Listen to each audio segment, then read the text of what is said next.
If you love sports, then you'll love Stats and Stilettos. He'll try to tack 3 more on here from 45 yards out. Pass day to hold, and it's a fake, and it's inside to the tight end. Wide open. Tom Crabtree. Touchdown, Green Bay.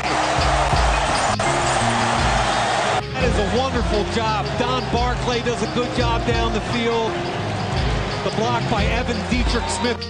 Young rookie there, Casey Hayward, the second-round pick from Vandy, made the tackle, and Cutler's not real happy. No, he's not. Look at him. I think he's letting Jamarcus Webb know that he's not happy. Those highlights courtesy of NFL Network. Jay Cutler playing the blame game on the offensive line the other night. You know what I mean? You always got to start on the wrong foot, don't you? Always gotta start off good. Stats and Stilettos again. What's going on, everybody? I'm Farouk Basir. I am Ty Eileen. I am Maya Akai. And tonight, we have a lot of good football stuff to talk about. Not so good with those highlights there from the Bears this past Thursday against the Packers in a big rivalry game. Bears didn't show up. So we'll talk about that. We'll cover all that, and we'll cover it a lot extensively at 9:20 with our guest, Desmond Clark, former Chicago Bear, tight end. He'll be on to join us and talk about the Bears game and on the Bears season to this point. Coming up at 10:04, we'll dive into the Major League Baseball pennant races. It's really hot here in Chicago as well as in some other cities, so we're going to cover all that with Twan Staley from Marlins Nation. He writes for them in some other outlets. We'll talk to him at 10:04. We'll have headlines at 10:20, and our tip of the week about 10:50 or so. 10:50. So make sure you stay locked in for that. You can listen online to the station, to the show at WVON.com. Go on there, click on the iHeartRadio app. You can download it on your smartphone, your iPhone, take WVON with you wherever you go. You can also follow the show on Twitter at Stats Stilettos. And you can like the Facebook page as well. So, like I said, a lot going on in the NFL today. You know, with the Bears playing earlier in the week, we were able to kind of consume a whole lot of other stuff. You know, a lot of remote control batteries are going to need to be changed after today, unless you got the setup with the whole picture-in-picture and everything. But Picture-in-picture. Different setups like that, not that itself, but something similar. Like mix. Like all of that most stuff. People have all nowadays. of that mix. Reverse, there's an 18. All of that. All of Watch that. them all at the same use that time. as one example. There are many. I'm just wondering how many things. people still have picture-in-picture. There are many things. But here in Chicago, a local game that was shown here was the Ravens and the Eagles. And I kind of want to start off talking about the officiating in the NFL and how Roger Goodell had to be extremely embarrassed if he was paying any attention to that particular game today, because there were just some major faux pas. Yeah, face masks that weren't called, helmet to helmets that weren't called. I mean, those are the major ones that stood out for me, just because the calls that they were making were the minor things. And it was like, yeah, but see that guy? He just got hit helmet to helmet. He's unconscious. You might want to check on him. I think he's dead. Wow. And you missed it. Because you're more concerned about, I don't know, unnecessary roughness, which wasn't rough.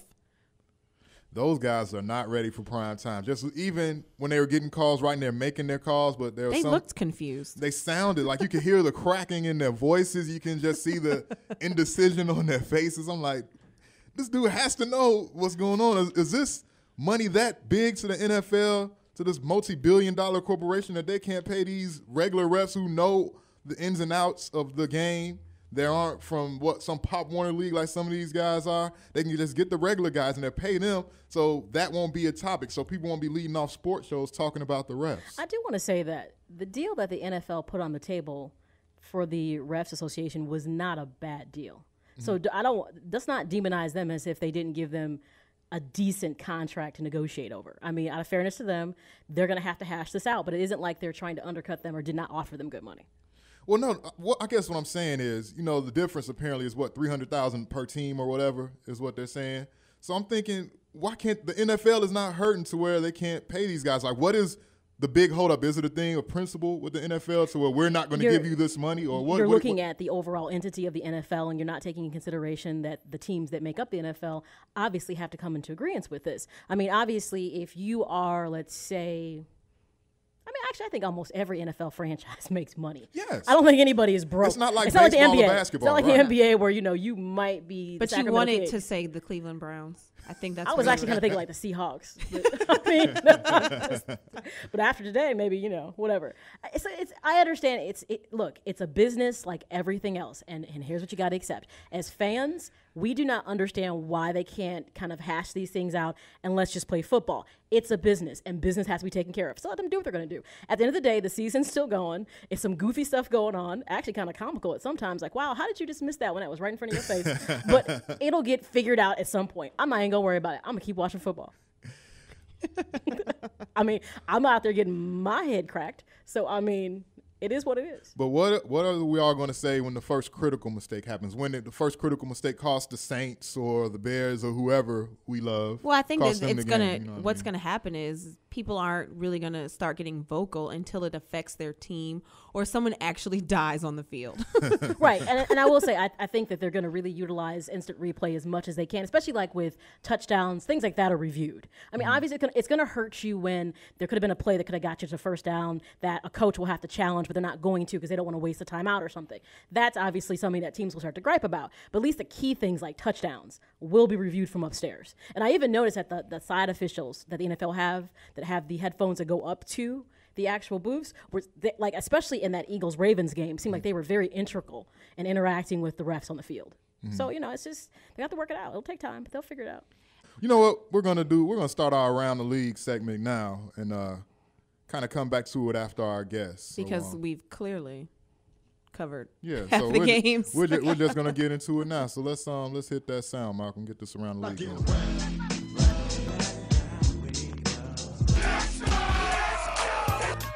Yeah, and like we were saying, the Baltimore Ravens and the Eagles today, they duked it out. It was a very physical game. It was like a war. It was like a playoff game in the second week of September as far as the physicality. I mean, the level of play wasn't there at all. Michael Vick, he's kind of struggling. They wound up winning the game, 24-23. But D, you stepping all on D? I'm not stepping on D. That's all right. That's all right. Well, welcome to Around the League, everybody. Thank you. This is D. We're not even going to talk about that game right now. Introduce yourself to the people out there. My name is Spruiel.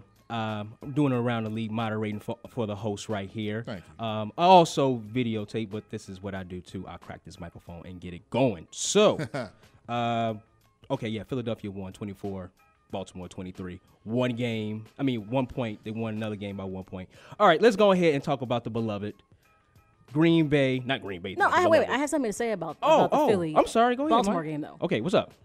And I put what? Malcolm, don't be throwing me off like that. Things that you can't hear over the air is what the producer says. Right. I have walked away and I posted this on Facebook. It's games like today between Philly and Baltimore that makes people not believe in Joe Flacco and absolutely have extreme amount of faith in Michael Vick. I believe when our host had a tweet about that. 2 seasons or 2 games in a row, they have 9 turnovers and win both those games. So people believe that all of a sudden that Michael Vick is the second coming of Christ that will deliver the Eagles to the to the next place. And this is why people don't believe in Joe Flacco, because games like this, he looks phenomenal in the first opener against the Bengals. He looks great. And then he comes out and he's overthrowing receivers. He's not looking good in the pocket. That's what I took from that game. To me, it was a very physical game, but yet it was just Flacco looked just typically like he looks all the time. And I think that's the product more of the Eagles' 2-0 start is their opponents. Last week they played a horrible Cleveland team. This week they play Flacco, who keeps Baltimore from being the best team in football. But defensively, Baltimore didn't look good either. Ray Lewis was kind of like, he was there today, but he wasn't the same charged up to me Ray Lewis I saw last week. But they had turnovers in plus territory, the Ravens, and they weren't even able to capitalize with touchdowns, and that goes back to the quarterback. Like I said, Flacco keeps the Ravens from being the best team in the NFL, in my opinion. Can't pick up no flack. No, I'm just kidding. Not at all. Do you want to throw something inside? No. All right. I mean, everything's already been said, but Farouk brings up that they played the Browns last week. Like, they crushed the Browns. They got by the skin of their teeth. But the Browns are half of a team. They have a great defense. They can't do anything else, though. 2 things you got to take from the Eagles, though. I still don't feel they're a strong contender, but at least Deshaun Jackson earned his money and he's playing for it. Yep. He's not lax like some people make money like Chris Johnson. Oh, did I say his name out loud? And don't earn the paycheck. Second thing, I said this in the pregame. I got to say it. Take that whole theory of white man can't jump and toss it out the window because Brent Selleck put it in motion today when he jumped over Ed Reed. Actually, Brent Selleck had a good game. Yes, he did. He did. I mean, he was a big part of what made them win. So, the Eagles, for what it's worth, they've had some things they're working on, especially their O-line. And this is something that can parlay into the Bears talk when we get there. They have a new center and a new offensive tackle on that line. Mm-hmm. Their line might be equally just as bad as the Bears, seriously. Yeah, you heard that a lot. You have heard that a lot. And you saw it today, too, because Michael Vick was looking at the sky a lot. Selleck, by the way, had 8 catches for 157 yards. Yeah, he had a big game. And I think I heard the $6 Million Man music when he was jumping up over the guy. That was my show. I was in love with the Majors. Let me just tell you that as a kid. I was in love with the Majors. Okay. I think Maya has a new cougar crush. So let's go ahead and talk about those Bears and the Packers.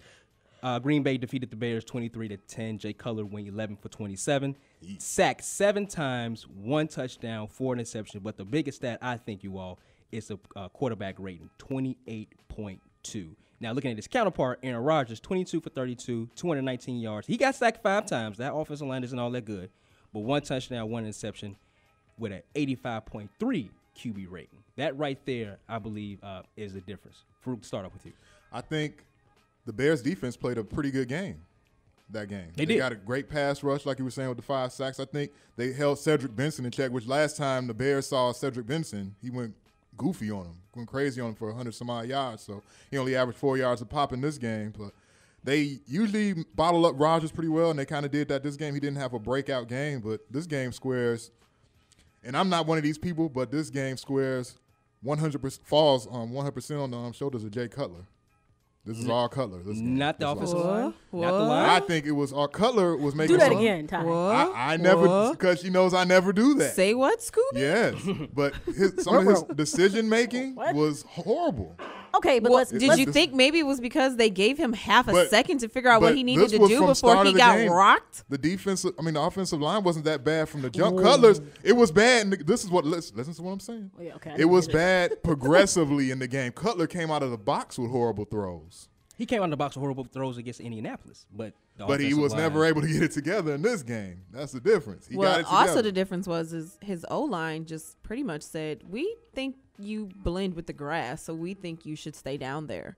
We're not going to block." Right. I mean, let's be honest. You got to put this in perspective. It's the same line that they were dealing with last year, so it didn't get any better.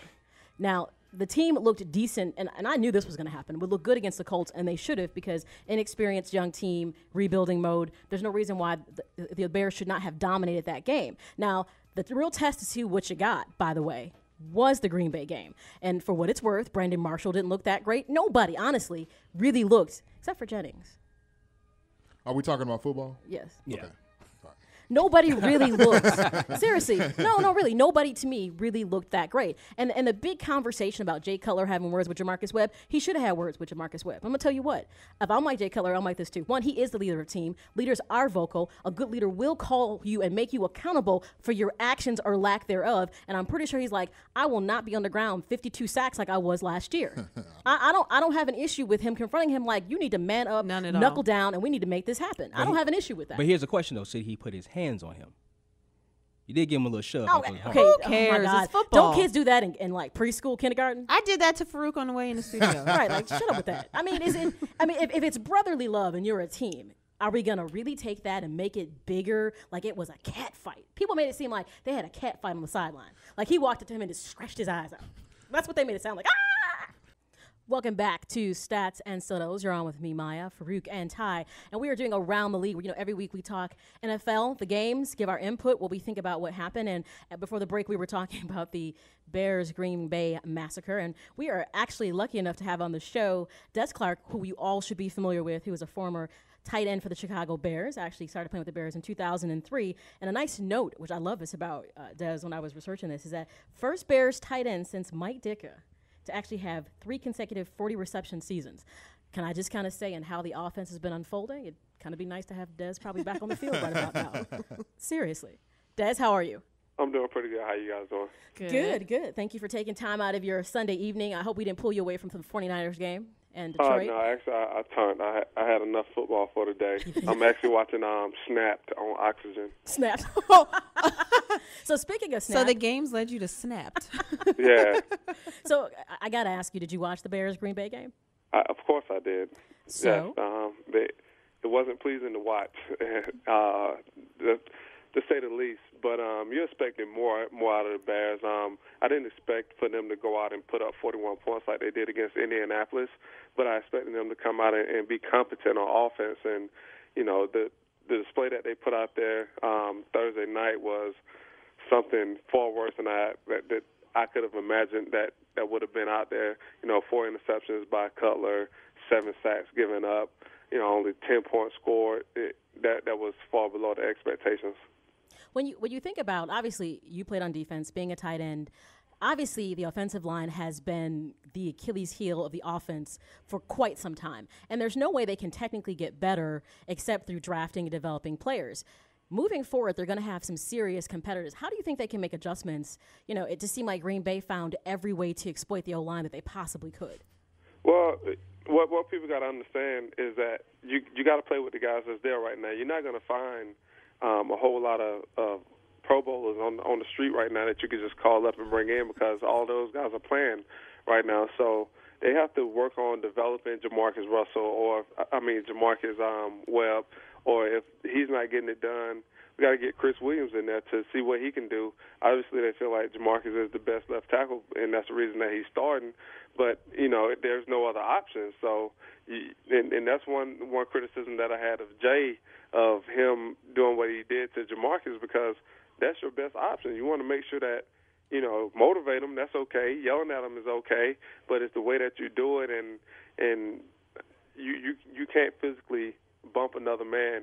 I would have been very okay if Jamarcus would have grabbed him and told him to get out of his face. I would have been okay with that after what Jay did, but there's no way to get better, like you said, besides next year in the draft, free agency, and developing what you have right now. And right now we're in the process that we have to develop and make better what we have out on the field.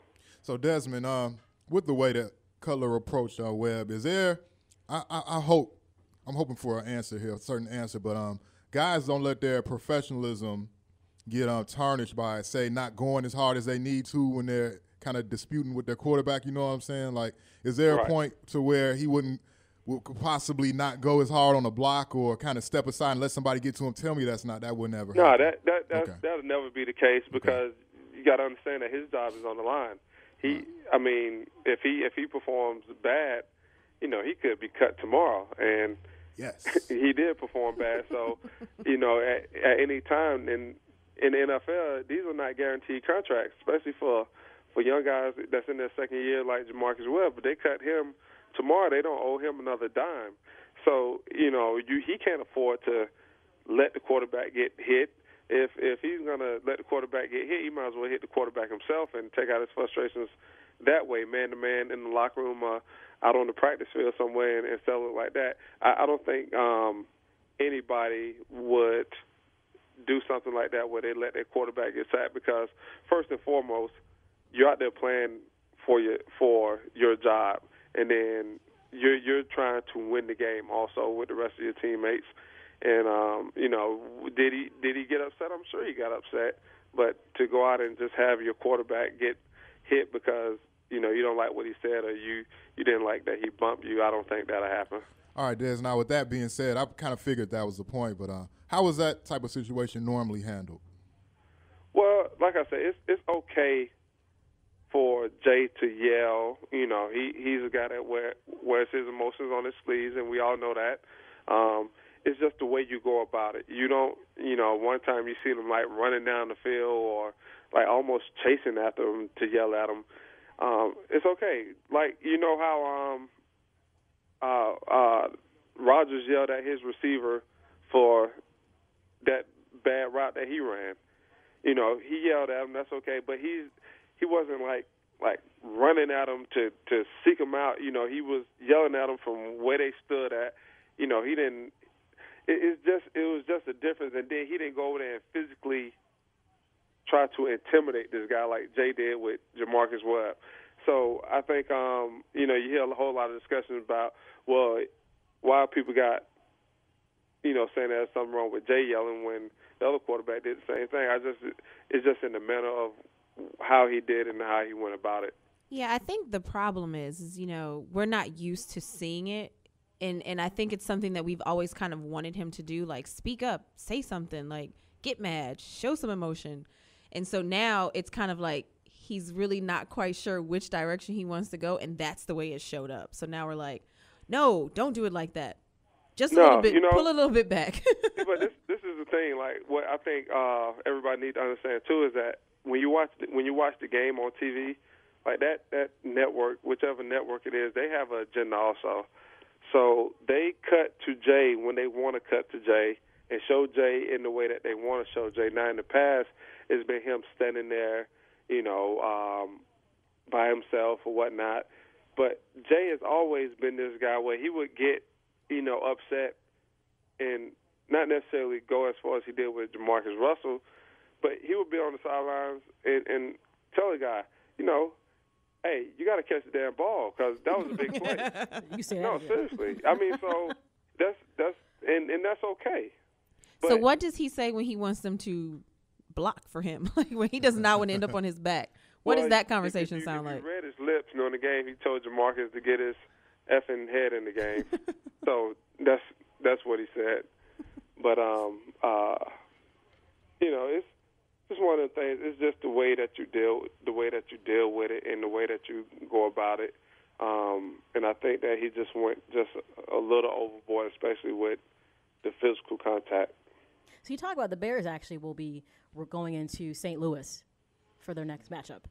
And you saw how St. Louis played this week against Washington Redskins. Mm-hmm. I have a little bit of concern, whereas when I started the season, I specifically said, Bears look like a playoff team, healthy, Super Bowl contender. Now I feel like I got to take 10 steps back and think, is that really true? Because I'm hearing people saying that this game was a loss that belongs on Jay Cutler's shoulders. Specifically, Farouk said that. Yes. The other co-host. Yes. I disagree because I don't feel as a team I feel they lost as a team. I don't feel they lost because of Jay Cutler. What's something different? I mean, how can they do maybe some different packages? I mean, it seems like, they got the run game integrated, but obviously Forte went out hurt. It didn't seem like they really even used the tight ends very much. And I don't think that Brandon Marshall was as visible in the game as people would have expected him to be. Well, it's as far as Brandon Marshall, it's tough when they play that two man to throw to the outside receivers. You gotta work the inside a little bit more because that's where you can get your rubs in when they playing that man-to-man defense. You got a guy over the top that's gonna double anything with Brandon Marshall going long. So it's tough to get the outside guys the ball when they're playing that two-man. So if you have packages in when you can move him to the slot or the inside receiver and let him work from there, I think that would have been the option. Obviously, that they didn't do that, but just going back to Chicago being a playoff team, they're somewhere in between the greatness that they showed against Indianapolis and the ineptness that they showed against Green Bay. Is one constant in all this is that our defense played pretty good in both games. They gave up 14 points against Indianapolis, and they gave up 16 points against Green Bay because Indianapolis scored on a interception return, and Green Bay on that 4th and 26. It took a lot of guts to call that fake field goal on 4th and 26, and they got it. So our defense is playing good. So I think we're going to be okay. I think we got to get consistent on offense, and it's real early in the season to say that because we only played 2 games. Give it 3, 4, 5, 6 games, and then we can see exactly where we're at. But I think we'll be in a position this year to get into the playoffs. We have weapons on offense. A lot of it is going to be on the shoulders of the offensive line, and Jay Cutler, getting the ball to the playmakers. One of those weapons is going to be out for a while. Are the Bears better equipped to handle a Matt Forte injury this year compared to last? Do you think? I think so. I think even last year, I think we handled it well because we still ran the ball when Caleb Haney was at quarterback. We didn't have any other choice but to run the ball, and we ran the ball well last year. And then this year, I think we even better equipped because we got a starting caliber running back that's a backup. I mean, he ran for 900 and however many yards last year in a backup role. So we are equipped, and We got young Armando Allen that's there backing him up. So I think we'll be okay with the running game. I think one thing that we have to do, though, we have to run the ball a little bit more, especially on first down. I was getting so frustrated in that Green Bay game because we kept throwing the ball on first down throughout the whole first half. When I was like, okay, we run the ball and we can get 4 yards. Now we're in 2nd and 6 instead of 1st and 10, 1st and 20 because we got 2nd and 15 because we got a sack. I think running the ball and mixing it up a little bit more, 1st and 2nd down, I think will help us out. I think and I agree with you on that, and seeing how much they were trying to pass the ball, it seems like that thought pattern that the NFL has turned into a passing league.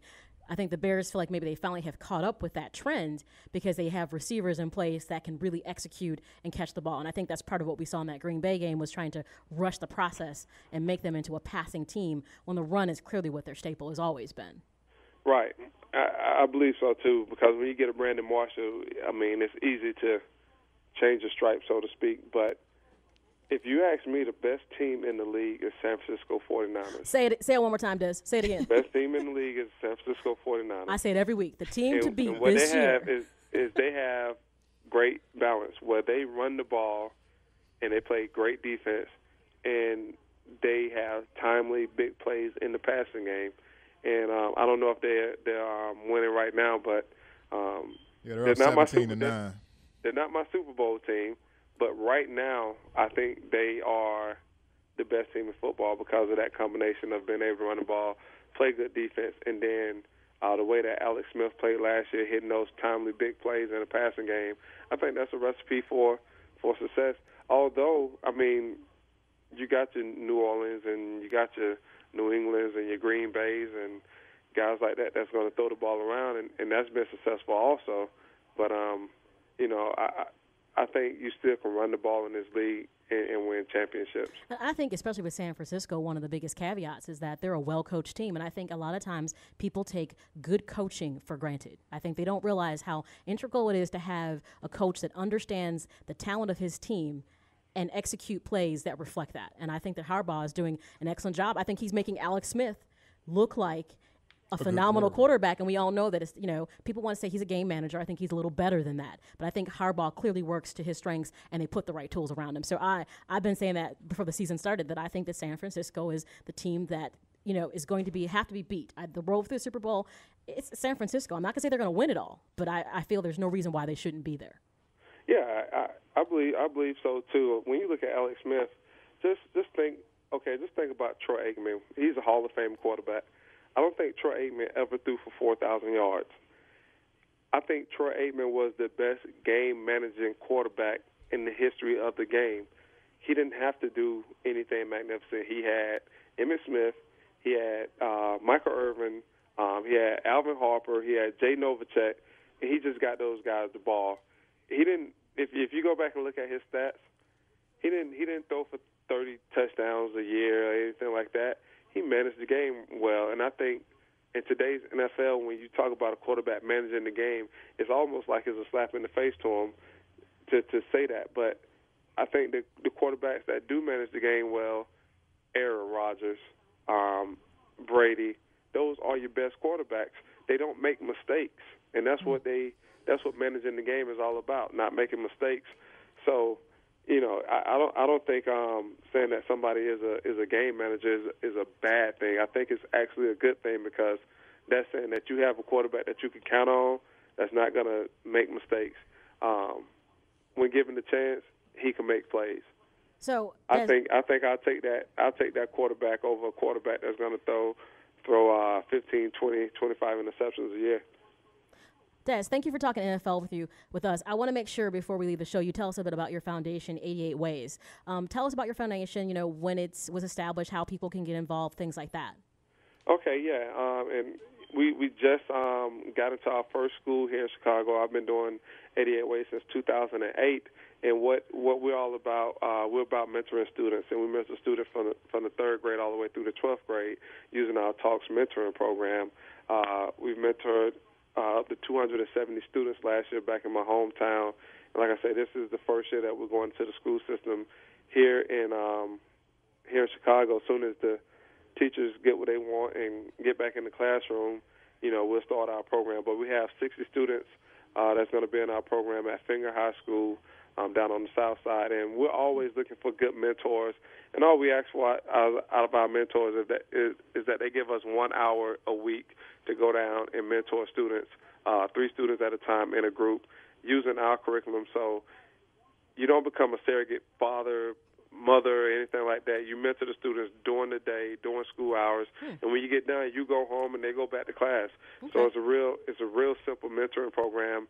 And if anyone wants to get involved, they can go to 88ways.com, and that's the number 88, and Ways is spelled WAYZ.com. And if they want to find you on Twitter, how can they do that as well? They want to find me on Twitter. They go to @DesClark88. Okay. He's got the blue check mark. Yeah, verified. You are verified. I'm working on my blue check mark. Who do I That's call me. about that? All right, that was Des Clark, former Chicago Bears tight end. We appreciate you joining us tonight, Des. I appreciate you guys having me on. Thank you. All right, more around the league, NFL style, after this. Hi, this is Maya Khan from Stilettos, AM 1690 WVON. We're at Country Club Hills Theater, where it was Dream Tour with David Sanborn and Brian Culbertson, who I have here with me now. Hi. Awesome concert. Thank you. And you were talking about Napa. Oh, yeah. Because we're gonna use this on our show. Oh, sweet. Tell me about what Napa Valley. Napa Valley. Talk. Oh, yeah, we're doing a wine and jazz festival. It's called the Napa Valley Jazz Getaway. And it's 5 days in June, the top of June 5th through the 9th. And it's wine tastings, dinners, jazz shows, all kinds of stuff going on. And we invite everybody to fly in for the 2 days. We got so much going on, so I hope you guys can join us. I plan on being there next year. Okay. All right. So done. There you go. All right. I'm Brian Culbertson, and this is Stats and Stilettos, 1690 AM, WVON. Welcome back to Stats and Stilettos. Find us on Facebook and like our fan page. Get it back rolling in with our roundup of the league, around the league. Around the league, this is back. All right, next game, Miami 35, Oakland 13. Carson Palmer went 24 for 48 with 273 yards, 1 touchdown, and 1 interception.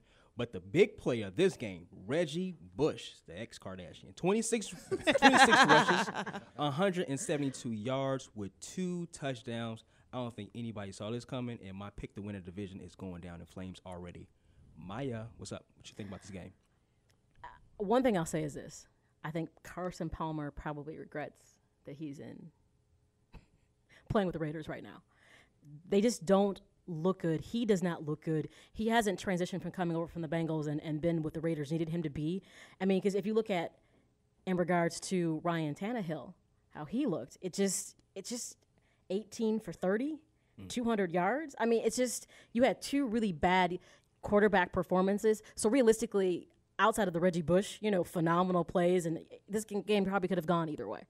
I think Tannehill, that was good for him. What? 18 for 30, 200. Okay. That's a high completion percentage. He didn't lose the game. He didn't play a great game by any means, but he didn't lose it. They won the game the old-fashioned way, running the ball. But you come across a good team, that performance will not suffice. Yeah. No. I'm not saying they still speak. Yeah. Thank you. Okay, thank you. Thank you for clarifying that for me. I'm not saying they're a good team at all, but they ground and pound, played good defense, ran the ball. The quarterback didn't lose it for them. They beat a subpar team. Miami. Are they subpar? I mean, yes. I don't know what they are. Yeah, I don't really know what they are either right now. I think kudos to Reggie Bush for, doing. I don't really know why we get so surprised all the time with Reggie Bush, because it's like when he came out of college, it's what we expected. Mm-hmm. And then he had a really good first season, and then he kind of pulled back a little bit. Then the Saints were like, we don't need you anymore. Right. Then he got to Miami, and then he was good again. Mm-hmm. So it's not that he's not a good player. It's just we never really know which Reggie Bush we're going to get. That's the problem. And I remember talking. And now he has a rookie quarterback, so. Right.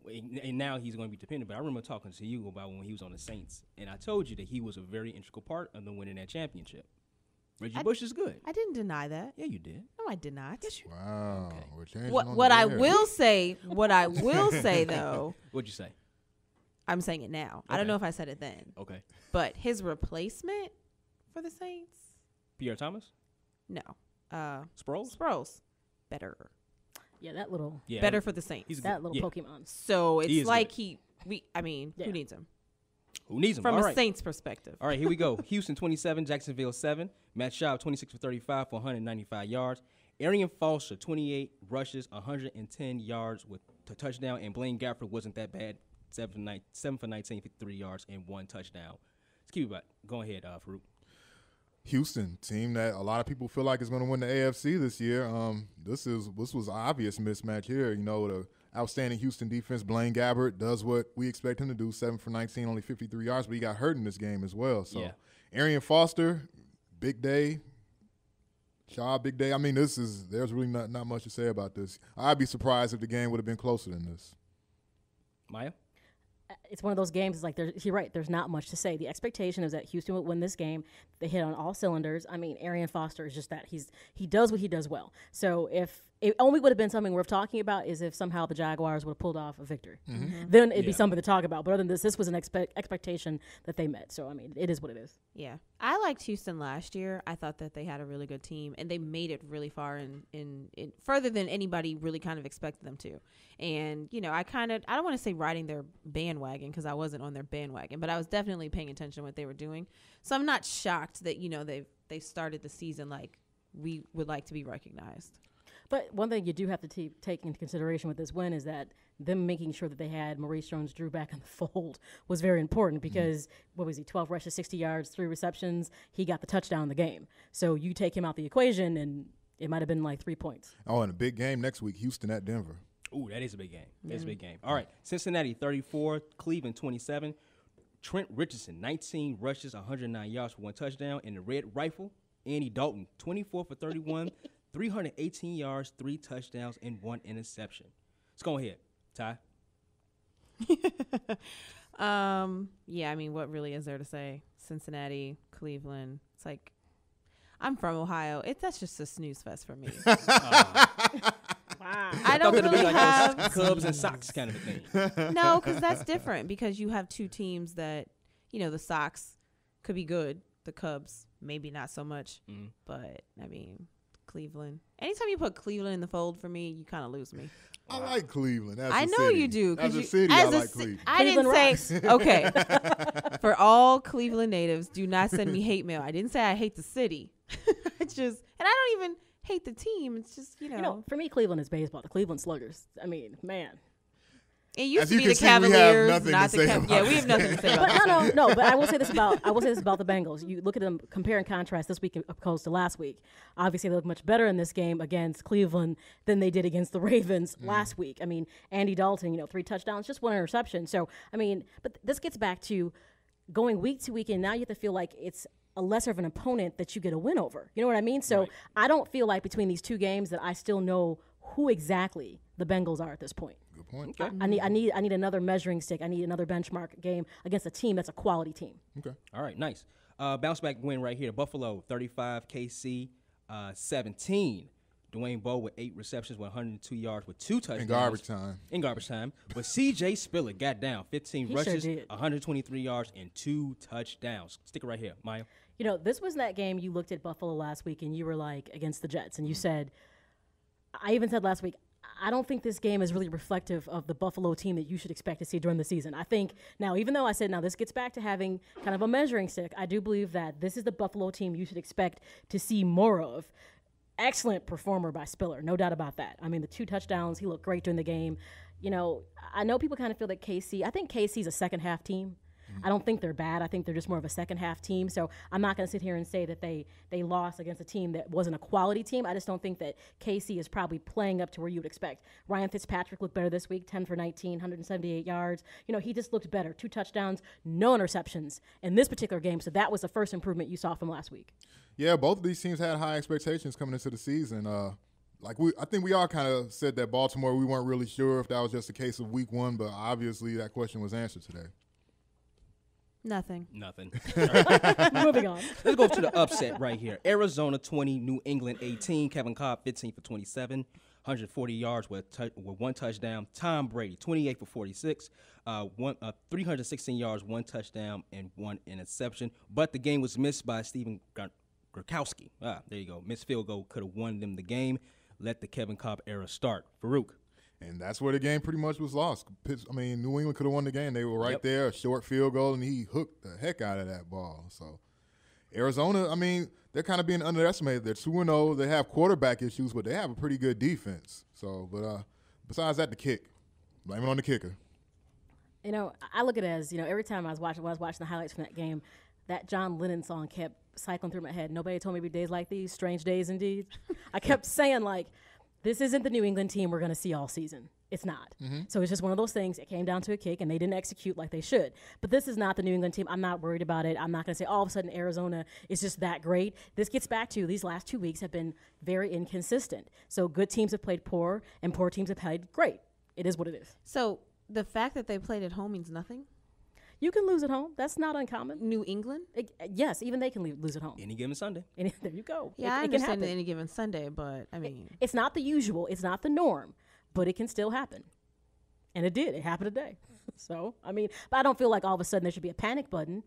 No, I'm not saying there should be a panic button, but I do think something should be said for a team that hardly ever loses at home I'm sure Belichick to the Arizona had Cardinals. A lot to say about that in the locker room. Well, I'm sure he led it. Oh, yeah. Now, I bet you, you know what? He is the older version of Jay Cutler. He cut some more sleeves off some sweatshirts.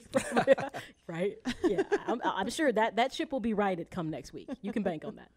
All right, let's go ahead and hop down to Indianapolis. We got their first win. Andrew Luck received his first win. Colts win 23-20. Andrew Luck 20 for 31, 224 yards with 2 touchdowns. And Christian Ponder kept them in. Kept the Vikings in 27 for 35, 245 yards, 2 touchdowns. Maya. This comes down to be that there are two teams that are equally yoked. Yes. And it was really a matter of who could make the least amount of mistakes and execute was who's going to win the game. I will say this, though. I'm going to give it. I do believe that Andrew Luck is going to be a really good quarterback in the NFL. I feel bad for Christian Ponder because I think the Vikings are still in a very confused mode, and they're just not a well-coached team. If you look at it this way, there's no reason why the Vikings should really even be on the same playing field that the Colts are. They should be just a hair better. So I think that speaks a lot about there is no direction in which way they're going. And I think that Leslie Frazier is not the future of that team. I think they're still kind of hands up about if Christian Ponder is going to be their future quarterback. So at the end of the day, I think is whoever executed and made the fewest amount of mistakes is who was going to win the game. Well, 2 young quarterbacks play well, but to me this is kind of like a blah game. It really didn't get a whole lot of my attention. Two young quarterbacks, one kind of with the weight of the world on his shoulders, and the phenom showed up. And they won by 3. Ty? Anything? Yeah, I'm just like Maya said, it really kind of was 2 teams equally yoked. They have 2 young quarterbacks. They both have, receivers that people really pay attention to, in Peterson and Wayne, and they both played well. And like Maya said, it really just came down to who wants it a little bit more. Oh, who wanted a little bit more? And what's interesting is if you kind of go through the stats of that game, like they were both equal with first downs. Like the Vikes had 18, Colts had 17. But what's interesting is yards lost to sacks. It's like the Vikings dominated more defensively, but they just could not get things accomplished is what you could ultimately see. Okay. Because when you look at most of the stats, the Vikings are on top of the stats, but they still lost the game. One of those. Yes. One of those games. All right. Let's go ahead and go down to Carolina. Carolina 35, New Orleans 27. Cam Newton, better performance today. 14 for 20, 253 yards with a touchdown. Drew Brees, my fantasy quarterback, did his due. 31 for 49, 325 yards, 1 touchdown, but 2 interceptions. I thought I saw a finger point over to Utah, so we'll let you go. That 8-8 ain't looking too bad right now, is it, Ty? Well, it's been real chilly in my house lately. The Saints have the pieces that they need to be a good team. They're the same team that they were last year. They got rid of a couple people. But the major thing that stands out is it's clear what Sean Payton brings to the table. Yes. And that's really all it comes down to because, Drew Brees, yes, he's the type of quarterback that can call his own plays and do what he needs to do. But at the end of the day, he's not a coach. He's just not. I would roll with that if I wouldn't have saw that first. The defense, not really quite sure what the defense is doing, but maybe they need to go back to defense school because the Saints defense right now I think they're still on vacation. That part is true, but I would have rolled with that initial statement about Breeze. If that first interception he threw for the touchdown, that was high school stuff. Yeah. That was ridiculous. He threw it right to him. Guy waltzes in. It was like what Cutler did last week. That's really all I have for this game. I'm honestly surprised that Carolina won. Carolina is a good team. When are people going to realize that? Cam Newton did have a good game, too. He did. They're a good team. Yeah, he did. 14 for 20, 253 yards, 1 rushing touchdown, a thrown touchdown. I mean, once again, this isn't a game, though, that can tell me how good I think Carolina is, though. It isn't a game that helps me reflect that, because I just hate to say this. I think that even though, like you said, all the pieces are there for New Orleans, but the key piece that's not there is Sean Payton. I mean, he is what drives that team. So I think we're giving him too much credit. No, I don't. No, not at all. Not at all. I think it's clear. That, it's clear that we see now exactly what a good head coach will do for your team. Don't understate coaching. I keep saying, what's the Meyer rules? Something I always say. 3 things you that can breathe a all good you want coach into the microphone. Will do. They know how to develop talent, they manage it, and they know how to coach it up. And their leader is not there to do those 3 things that need to be done. Bottom line. Case in point, Harbaugh in San Francisco. That's what I think. All right.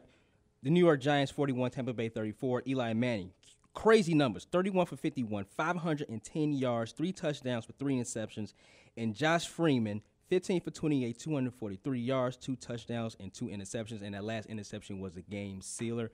Maya, you brought up Josh Freeman last week, so what do you think about this game? You know, for a minute in that game, it looked like Tampa Bay was going to win that game. Yeah, was going to run it. Like it was going to be not an upset, but because the Giants always kind of start out a little slow and then they kind of fill in. Mm-hmm. But it looked like it was going to be a serious upset. Once again, a high-scoring game though, 41-34. So it wasn't like Tampa Bay didn't show up and play because they did. Once again, this gets back to Eli Manning being able to do what he does well, what you get a quality quarterback in doing. So. Once again, Coughlin gets all red in the face and polka dot in the face and doesn't, he pulls it. He does. He looks real polka dot in the face. But he makes it happen. At the end of the day, I'm not surprised the Giants win, but it was looking shaky initially. I mean, yeah, it was.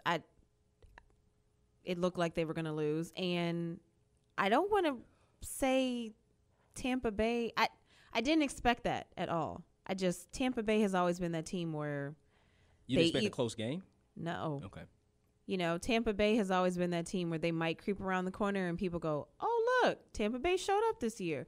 And I didn't think this was Tampa Bay's year. So I was a little bit shocked that the game came down to the wire. They did. They put up 21 points in the second quarter. Yeah. Eli came back and did his thing, y'all. I know. That was crazy, though. Farouk, you got anything on this game? Well, not really. I'm not surprised at all. The Bucks aren't good to me, and Freeman was just good enough to get them beat. So I really think. Well, I don't think he's the answer. I'm not convinced that he is the answer when it's all said and done. I really don't feel that he's going to be that quarterback for Tampa Bay that's going to get them to where they need to be. But I also think they're missing other components as well. So. All right, and just to wrap it up, last few scores: St. Louis 31, Washington 28, Seattle 27, Dallas 7, San Diego 38, Tennessee 10, and Pittsburgh 27, the New York Jets 10. Hey, hit me with the stats. Of course, Stats and Stilettos, WVON 1690. Headlines. Headlines. Extra, read all about it in the papers. Headlines. We haven't been paying a whole lot of attention like we should be to college football so far this year, so we're about to do that right now. That's because y'all hate on college football. No. And that's also because Maya roots for a team that loses. So she never really has. I'm not even going to. She doesn't have much to say because they won yesterday, so whatever. I'm not gonna. Yeah, who did they play? Doesn't matter. A win is a win. They play like a dental school. Okay. I love this. I know you're trying to bait me into the argument, but I'm not gonna do it with you. I'm not gonna do it. Yeah, they played some school. I don't even know what that stands for. Central Michigan. What? No. UNI. Oh yeah, UNI was there. Yeah, Northern Iowa. Yeah, again. That's an interstate rivalry team they play. Hey, they've been doing it forever. Dental school. Well, there's been some pretty big stories, and I guess we'll start with Notre Dame. Being in the area, they've finagled their way into the ACC. Now, when I say that, I mean, but only on certain sports. Basketball. Right, certain sports, except for hockey and football. But the dumb thing about the football thing is they still have to play 5 ACC teams every year. But they don't have to be in the conference. Well, I don't understand how you can pick and choose what sports go into a conference and which ones don't. I don't understand how that. See, what this really is like they're having some dates with the ACC is what it is. These are some preliminary dates. They're going to see how these dates work out. It's like Match.com. Right. It's kind of like, college match. And if it turns out that they excel at these 5 games, then they might be interested in a more, unified type relationship with the ACC. They're trying to ease their way into it, but they're trying to figure out, is it worth giving up the status that we have with playing whoever we want, even when these teams are awful, to get into a notable conference? Mm-hmm. It's just crazy. What's the holdup? I've never really heard a valid argument about them not being in a conference. Money. It's money. It's money with them. That's really all it is. I'm not sure what the specifics are regarding the money. But they would be able to keep their whole NBC thing, right? I mean, would that stop if they joined the network? I mean, if they joined the league? Would they have to give that up? Is that something? Maybe. Well, yeah, I'm sure once you fully go under the umbrella of a conference, you are going to have to go. The conference maybe does the negotiating. Right. They do negotiating contracts and the monies and all that kind of stuff. So I'm sure that's part of what would help them decide if they wanted to go fully into the ACC. Yeah. So now they can still benefit from it without fully doing it. But I am excited that they won because they beat Michigan State, who now gets dropped down a notch. Mm-hmm. And since Ohio State beat Cal, we get bumped up a notch. So I'm excited to see them go down. I didn't expect them to lose to Notre Dame at all. But, It says here in reporting on this that they would never commit to a full slate of 9 ACC games a season because that would make it very difficult to schedule the 7 games that are part of the NBC TV deal they have each year. So we kind of hit the nail on the head. Like there's some ESPN things that ACC does, and so it gets back to the television scheduling, the dollars that kind of flow from that. So we should have known it was probably a bit more of the money. Because honestly, it never crossed my mind till now. I'm like, it has to have something to do with NBC. There it is. All right, now quickly, I'm not tweeted about last night. Didn't the NHL just have a lockout like 4 or 5 years ago? Then they had a lockout recently. I think it was about 5 or 6. Yeah, it wasn't that long ago. They missed a whole season. Oh, it was 8 years ago, 2004. Yeah, they missed the whole season. So they're going to be going again. So I was kind of having fun going to those Blackhawks games last year, sitting up eating cheesecake in the press box with Dave Kerner. Cheesecake? What? Yes. For what? That's what they give you in the press box. They give you like all these different trays of stuff. Farouk shows up places for snacks. Yeah, lots of food. So I ain't getting that this year. They need to fix that so I can. It's their turn to have a lockout issue. Every sport has kind of been cycling through this, and now it's their turn. But they don't have the type of stability to be able to withstand Well, this. what's unfortunate, especially for Blackhawk fans, you finally feel like you're back in the fold as a fan. Games are actually on TV. The blackouts have been over for a couple years. You finally feel reconnected with your team, and now you got to go through this. It's unfortunate. So speaking of lockouts, though, I found it rather funny. There was track and field on today, and I was like, these are the same people that are just in the Olympics. Yep. I feel like if I were a track and field runner, I'd say, hey, didn't you just see what I did in the Olympics? I'm tired. Take that time and post I'm that. tired. I want to go home. I want to chill. Just got back from London. Just unpacked. I still got jet lag. I'm not running right now. I just thought it was funny. Speaking of track and field, what do you think about the rumor about Lolo Jones dating Ndamukong Suh? I think that's kind of a cute couple. She better not act up. Oh, that's not funny. Well, you know what's going to happen. He's very intelligent. I like Ndamukong Suh. I do. I think that's kind of a. I do like him, but in my mind, it's a very. What the heck was that? Whatever that was stepping in to say what I was about to say. That's a very odd couple. All right, other headlines. Derrick Rose, local hero. Yes, we definitely don't agree on this in the studio. No, we were talking about this during the last break. So Derrick Rose had a product launch for his new Adidas shoe. This was on Thursday or Friday of the week. Thursday. And he broke down in tears during the product launch, talking about obviously being from Inglewood and how people didn't think you would get out. And he was very, very tearful. And what I said, and I'm not just saying this to be mean. I'm saying this because I look at people like this all the time. Derrick Rose has a certain level of depression to him, and I don't mean this to take a stab at him, but there's been too many situations where he gets very tearful. I mean, you can be thankful for making it. I like the fact that he has that humility. That's part of what makes me like Derrick Rose. When you start hearing things like 2 years ago when they got knocked out of the playoffs by the Heat and he didn't leave the house for 2 months, and, like this year when the Sixers were playing in Chicago during that playoff game and he had to walk out on the floor and kind of wave to everybody, he almost bursted out in tears and you could see it. He's under so much stress, seriously. There's a certain level of depression he's experiencing, and I don't care what anybody says. And all I said was he either needs some counseling and maybe some Zoloft for a minute. He's not clinically depressed, but he clearly has some situational depression that needs to be addressed, because I think there's a lot of stress. He realizes this team has been disbanded. Everyone's waiting for him to come back and to be, the hope that's going to change the outcome for the Bulls. And I think he's starting to feel a lot of the pressure. He needs something to help him deal with that. I'm not trying to be mean about it. Well, okay. It's a lot of pressure. First of all, I'm not a fan of drugs, so I'm going to need that not to happen. No Zoloft. Second of all, he is under a lot of pressure, and I think that the fact that he can express himself, I'm completely okay with it. I don't think we see it enough in quote-unquote men that he has allowed himself for people to see him cry and share his emotions. And during that particular press conference, there was a lot going on in Chicago, and he is very connected to the city. He cares deeply for his for Inglewood, and the teachers were on strike, like 20-something people shot in Inglewood, and he takes a lot of that stuff personal. So then you put that on top of, and I think the interviewer asked him, something about his fans. How did he feel about his fans? And I think that's really what triggered it, because people in Chicago have stood behind him since high school. Yes.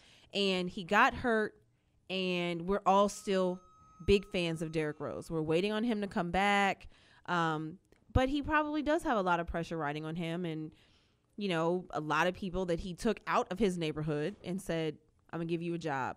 I'm going to start a foundation. I'm going to put these things together to try and help Inglewood as much as possible. And I think just in that particular moment, he just realized that, the city stands behind him. His community stands behind him. I don't disagree with any of that. And I know, but I just think, he's still young. We have to remember that Derrick Rose came into the league when he was very young. I'm not saying that he doesn't need to figure out how to, deal with the stress, but I'm completely okay with him, showing emotion if that's what he feels like he needs to do. Now, you're also talking to somebody that cries at the drop of a dime. So I understand it. Sometimes it's just too much, and the only way you can express yourself is to just let it out. But I don't have an issue with crying either. I think it's a perfectly healthy outlet. I encourage people to do it all the time. But the bottom line is that the pressure for him is only going to become greater as the NBA season starts and he's not on the floor and he watches this team struggle. And he's going to feel a lot of, he's going to feel guilt that he's not on that floor, and he needs to find a way to manage those emotions. If he doesn't want to take Zoloft, I don't care. Like I said, it's not clinical depression. It's not a chemical thing he's experiencing. But he needs to talk to somebody to manage through his emotions, because he's just too, you can be invested in your community. I get that. He's very in touch with it. But he seems like he's just a ball of nerves. And this should have been a moment where he should be excited and celebratory. It's a big deal for him. Trust me, right now, Dwight Howard was licking his chops and angry when he saw the deal that Derrick Rose got. What was it, $90 million with Adidas? And he deserves it. He is a very humble guy, and I like that about him. But I'm seeing too many signs of depression from him that honestly needs to be addressed. And here's the bad part. When people don't address it, it gets so big, it turns into other parts of their lives they don't want it to. And that's my concern with him. Like, who was a fighter that one time that walked into the ring and started just busted out crying? Oh my gosh, help me remember his name. He just walked in, he's like, I want to fight, can't do it. I don't want to fight. And I'm not saying this we'll get that name. I'm not saying this to be mean about him. I'm just saying it because I see people crack. And sometimes when people crack, they never quite find their way back. And I'm saying because he's young and because he's emotional and because he's got the weight of a community and the weight of a team on his shoulders, he needs to find a healthy outlet. He needs to reach out to somebody. Right now, we're going to do our tip of the week. Ladies, it's time for the Sports Chick tip of the week.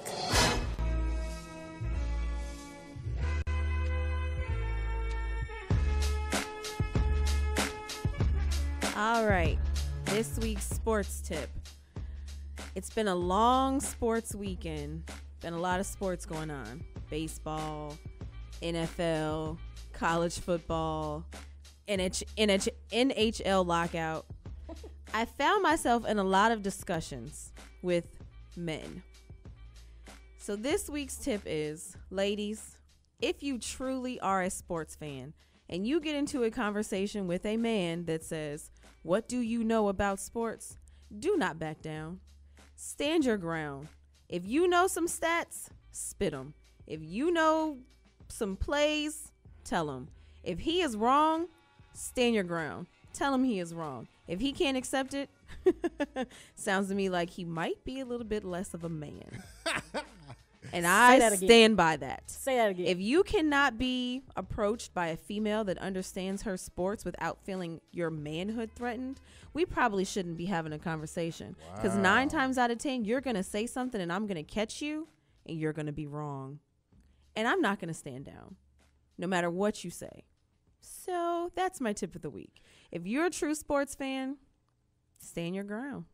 And it's funny you say that because I was talking with Tamia earlier about the same thing before you even got here, and she was saying that she was having the same issues earlier last week. We were at the Tilted Kilt on Thursday for our Bears Green Bay watch game. Thanks to Tilted Kilt and Chicago Ridge for having us out for the game watch. They were very nice to us, and it was an interesting group of people. It was a very interesting group of people. I can say I don't think chivalry has died, but it's hiding.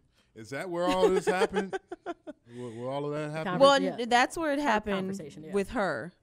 With me, it's just been kind of, spread out over the weekend, but not necessarily at that event. I say chivalry is hiding at that event because, we come in and the show is called Stats and Stilettos, and that means we're wearing heels, and you have guys sitting at tables with empty chairs, and you say, "Oh, excuse me, are you using this chair?" "Yes, I am." Oh, okay. I can't sit down. I have on 4 5-inch stilettos and I can't sit in this chair. Okay, don't worry about it. I look really cute standing anyway. And then you continue to watch and see if somebody comes and sits at their table, and no one did. Wow. That's it's not okay. a good night. We found our own chairs. We sat down. We ordered our own food. We had our own little party. We did. We had a grand old time with the people that were nice to us. Yeah, we did. It was a good time. Wow. I need to dive into this more off the air, I think, because I haven't heard all of this. This is the first time hearing of this. Oh, because it was handled on the spot. We were fine. Oh, okay. Just wondering. Yeah, it wasn't an issue at all. We had Tamia with us. She's our bodyguard. Whoa, you guys might be in trouble here. Might need a little more muscle. She's cool, but not really, because she can get aggressive if you need her to. Oh, okay. One of those little clawer types. Yeah, she's a clawer. She's not here today to defend herself, so I'm not going to continue that conversation. Oh, no. That's the best time to get on people when they can't defend themselves, when you're putting them on blast in front of all of our many listeners. Speaking of putting on blast, I have officially decided that I am no longer going to say anything negative about Brandon Marshall. I'm over it. I'm not going to say anything bad. I looked over today in church, and he was in church. I'll fill in for you. Don't worry. Wow, yeah, that's what I was going to say. I want to. Nobody announced that he was there. He just came to service, him and his wife, and maybe he's really honestly trying to make some changes. And the sermon today was actually about seasons. So, shout out to Pastor Jenkins. Pastor Jenkins.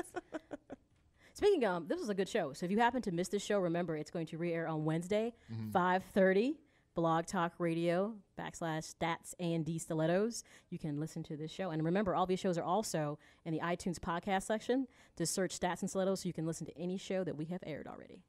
Wow. Yeah, it was pretty dope. So thank you to everybody for tuning in and listening. Thank you to Desmond Clark, former Chicago Bear tight end, for joining us tonight in the 9 o'clock hour. Thanks to Twan Staley from MiamiMarlinsNation.com. He added a lot with the baseball talk there. That was pretty good to do that. Thanks to the callers from jumping. Especially Tommy.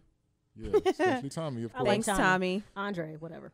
Yeah, everybody. Everybody I'm for calling. Just kidding. I enjoy callers when they call in. Andre, you good. Everybody for calling. Everybody for listening. Thank you. Check us out next week. We'll have a whole lot more. We'll be talking about the Chicago Football Classic next week. So we'll be giving a nice little preview for that. So stay tuned for that. Plus some Bears roundup of their game with the Rams next Sunday, and more MLB as the keys will be even more binding by next Sunday. And hopefully you'll still be in one piece. I might spontaneously combust this week. This is going to be a tough week. So we got all that coming up next week. Thanks to Malcolm, who's doing everything over there at Rockhold. Thank you to Robert Chapman, Tamia Baker, Alexis Wolford, D for the whole around the league, everything, and also for the camera work. Check you guys out next Sunday. Peace be unto you.